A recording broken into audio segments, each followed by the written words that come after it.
This is the water meter and the water pressure test.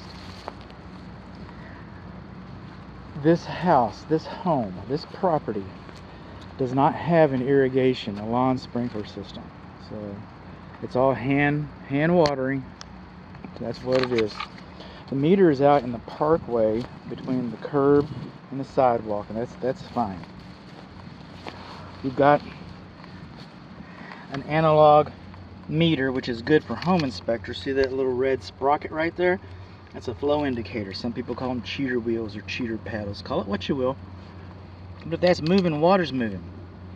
So you need to go find out where, and that's fresh water, that's not sewer. If that's moving, you need to find out where the water's going, what's happening. Okay? So for our purposes, this home has passed the water meter test. I cannot find a main water shutoff valve. There's one in the backyard, but the meter's out front, so I'm thinking there should be one in the front yard. This doesn't belong to you. But if you turn this, right now it's parallel to the pipes. If you turn that valve perpendicular to the pipes, so these little ears can line up, that hole, so you can put a padlock in there in case you don't pay your bill. Okay, well, that's how you turn the water off to the house. In an emergency, you might have to use that, because I cannot locate a main water shutoff valve. So to me, that's a deficiency. I'll come back. The closest bib faucet to the house. Where I'm not seeing the main water shutoff valve. Okay, this pipe coming out of the ground, that's copper pipe. It should be insulated to keep it from freezing. And it should have some reinforcement. So usually it's a piece of iron that's in the ground, driven in the ground to hold it to keep it from moving around. It also should have an anti-siphon device to keep water, if you're out here watering your yard or whatever, barometric pressure causes the yard water to go back into your drinking water.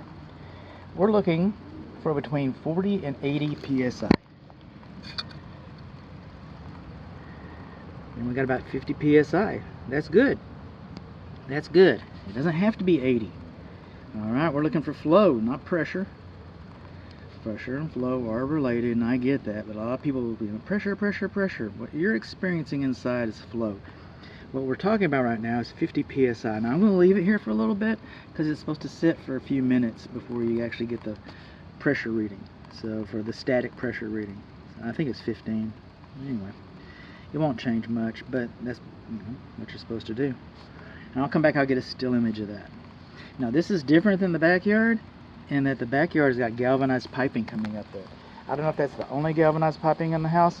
There's nothing technically wrong with galvanized piping, except that it's old, it's corroded, it's time. It's time. You really don't want any galvanized fittings in the house and stuff. But, there it is. And you got some at the back exterior bib faucet. Also at the back exterior bib faucet, you got a little metal shutoff valve handle. And I think that's only for the exterior faucets or something. I'm not sure exactly how that works, but it would only be reasonable to assume that if your meter's over here, you should have a main shutoff valve to the house before water gets into the house. Now, just wandering around. Do-de-do. Okay. Over here on the south side of the house. You can't really see it behind that clump of weeds right there. And it was in the exterior video if you want to go back to that, but that's the main sewer clean out. And the cap is broken on that. And there's another clean out over there. Look at there by the tree. Over there, right there. Here's another sewer clean out. How about that?